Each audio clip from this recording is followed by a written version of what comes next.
ID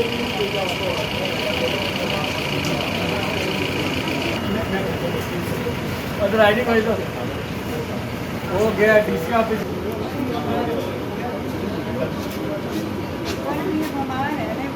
नमस्कार, आप सभी का स्वागत है एक्सेलशियर न्यूज़ में। इस वक्त तस्वीरें जो है हम आपको जम्मू के मेडिकल कॉलेज के मॉर्चरी से दिखा रहे हैं, जहां पर 29 वर्षीय नताशा का जो है इस वक्त पोस्टमार्टम किया जा रहा है। परिजनों का आरोप है कि नताशा की जो है हत्या की गई है और बॉडी जो है बिल्कुल खस्ता हालत में, हम कहें कि बॉडी जो है बिल्कुल डिकम्पोज हो चुकी थी, उस हालत में जो है बॉडी को पाया गया है। और ये जो हत्या है, जो आरोप लगाए जा रहे हैं, वो आज नहीं हत्या हुई है, बल्कि 5 से 6 दिन जो है ऐसा लग रहा है, अनुमान लगाया जा रहा है कि 5 से 6 दिन हो गए हैं हत्या हुए। हालांकि परिजनों का ये कहना है कि उसकी हत्या की गई है। फिलहाल ये जांच का विषय है और पुलिस जो है अपने तरीके से जो है इन्वेस्टिगेशन जो है वो कर रही है कि आखिर किन कारणों से जो है नताशा की मौत हुई। नताशा जो है उदयवाला की रहने वाली थी, जिसकी उम्र जो है 29 साल जो है वो बताई जा रही है। और इस वक्त जीएमसी के मॉर्चरी में जो है उसका पोस्टमार्टम किया जा रहा है और कारणों का पता लगाया जा रहा है कि आखिर किन कारणों से जो है नताशा की मौत हुई। और इस वक्त जो है नताशा के परिवार से कुछ सदस्य यहाँ पर हैं, परिजन हैं।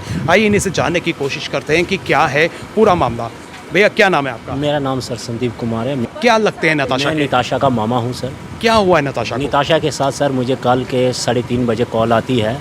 जो नताशा का सौतेला जीजू है वो मुझे फ़ोन पे बताता है कि ऐसा हुआ है कि इसने चिप्स वगैरह खा रखे हैं और इसको उल्टी हुई है, तो हम इसको हॉस्पिटल लेके जा रहे हैं।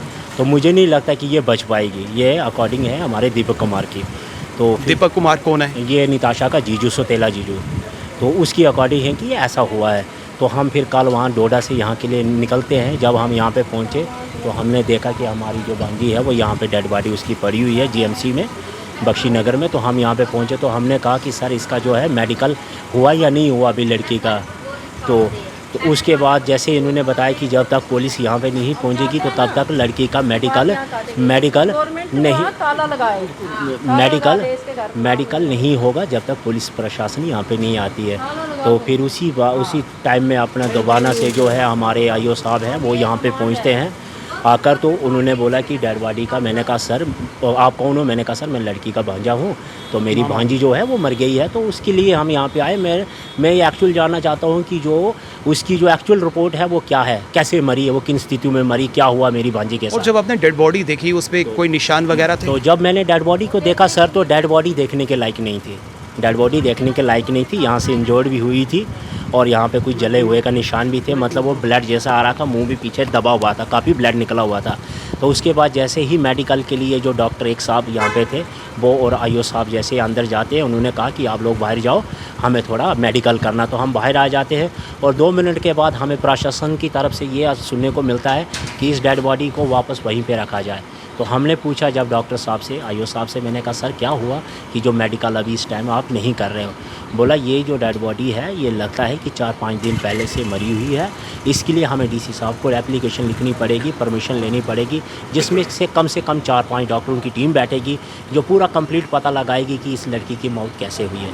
तो आप ये चाहते हैं कि पुलिस जो है जांच करे और असल कारणों का पता चल पाए? मैं यही इस प्रशासन से डिमांड करूंगा, प्रार्थना करूंगा कि हमें जो है जस्टिस मिलना चाहिए। संदेह की बात करें, किस पर डाउट है आपको? सर यहाँ पे संदेह की बात यही है कि जो सौतेली बहन है नताशा की या जो उसका जीजू है, उन्हीं का वहाँ पे आना जाना होता है कंटिन्यू, क्योंकि हम डोडा में होते हैं और वही हमें फ़ोन पे बताते कि आज ये हुआ, कल वो हुआ। चलिए कुछ और लोगों से भी जानने की कोशिश करें। मैडम क्या नाम है आपका? रश्मि।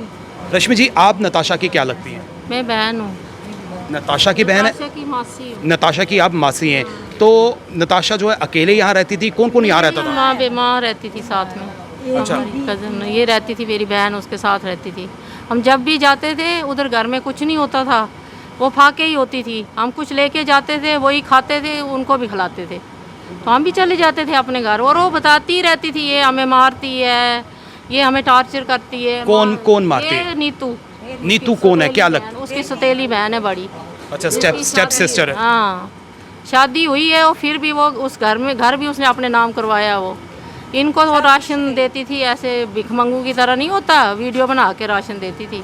और वो भी बोलती थी खाना मत, इधर ही देखने के लिए कोई आएगा तो देख लेगा। और बहू का दहेज भी ढका हुआ, इसने बहू भी निकाल दी घर से। बेटा था ना, पहली लाड़ी का बेटा और एक बेटी, ये नीतू बेटी, और बेटा तो मार दिया, वो भी एक्सीडेंट में मर गया। फिर बाद में बाप को, हमें नहीं पता इसने बाप को भी मारा है, धक्का दिया, बोला पैरालाइज हुआ। 2 साल वो रहा बेड पे। तब भी ये आती थी कहीं ऐसे उसको देखने, इनको बोलती इनको पता ही नहीं कुछ भी, हमें ही देख। कई तरह के गंभीर आरोप जो है वो लगाए जा रहे हैं और अब जो है जांच होनी चाहिए और असल कारणों का पता चलना चाहिए, आखिर मौत का कारण क्या था। आपका नाम क्या है? उषा। तो आपकी बेटी है जिसकी हत्या हुई है, आपको ऐसा हाँ जी। लगता है? तो आप उसके साथ रहते थे वहाँ पर उदेवाला में?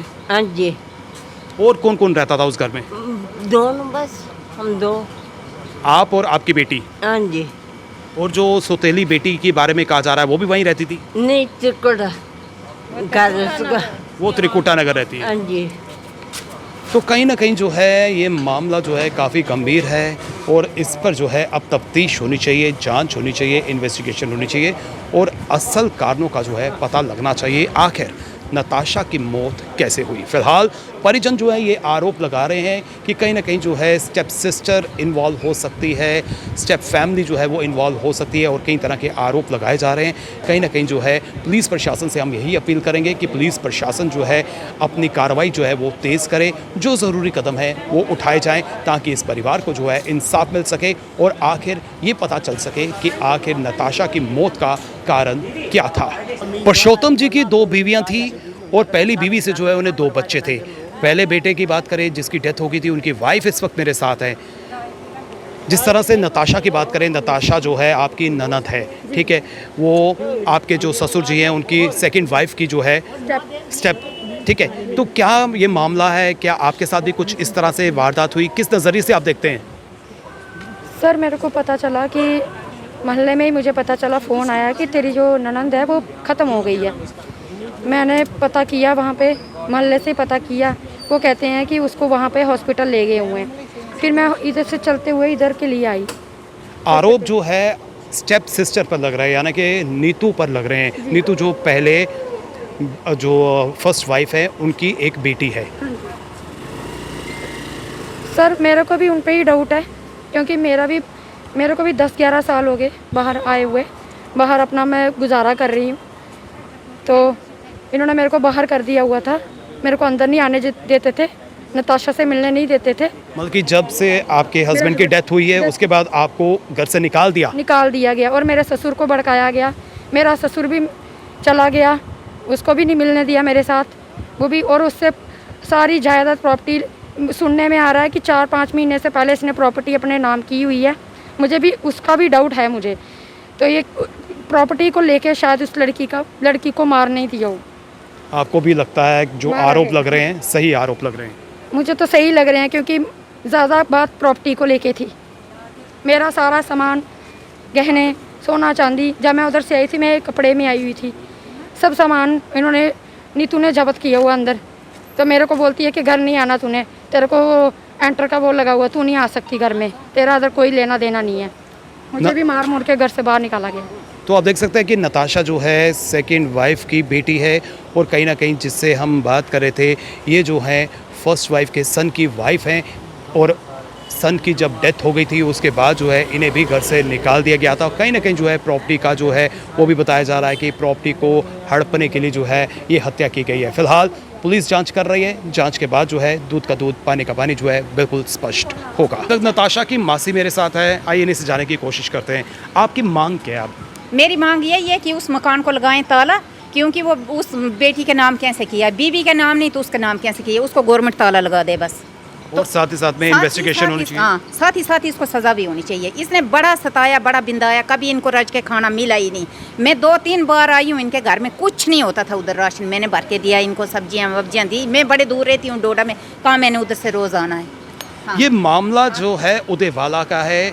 एक व्यक्ति जिसकी 2 बीवियाँ थी, एक बीवी की मृत्यु हो गई है और उस बीवी के साथ जो है उसके 2 बच्चे थे, एक लड़का और एक लड़की, और एक लड़के की भी जो है मौत हो गई है। और अब उसके बाद जो है उन्होंने दूसरा विवाह किया दूसरे विवाह से एक बेटी है जिसकी अब हत्या का आरोप जो है वो यहाँ पर लगाया जा रहा है। परिजनों का यही कहना है कि जो स्टेप सिस्टर है उसने कहीं ना कहीं जो है हत्या की है। हालांकि ये जांच का विषय है, पुलिस अपनी तरफ से इन्वेस्टिगेशन शुरू कर दी है, पुलिस जांच कर रही है, सीसीटीवी कैमरास को भी खंगाला जा रहा है और जिस तरह से पोस्टमार्टम जो है यहाँ पर किया जा रहा है, पोस्टमार्टम की रिपोर्ट जैसे ही यहाँ पर आएगी उसके बाद जो है वो क्लियर होगा कि आखिर मौत का असल कारण क्या था। फिलहाल आरोप प्रत्यारोप का सिलसिला जो है बदस्तूर जारी है और पुलिस जो है वो इन्वेस्टिगेशन कर रही है, क्योंकि जिस तरह से यहाँ पर आरोप लगाए गए हैं तो कहीं ना कहीं जो है पुलिस अब इस मामले में जो है अपनी इन्वेस्टिगेशन उन्होंने शुरू कर दी है और जैसे ही रिपोर्ट यहाँ पर आती है तो उसके बाद जो है ये क्लियर होगा कि आखिर हत्या का कारण क्या था, मौत का कारण क्या था, क्या ये वाकई हत्या थी या फिर नेचुरल डेथ थी। फिलहाल करण सिंह और मुझे यानी कि रितेश गुप्ता को दीजिए इजाजत। नमस्कार।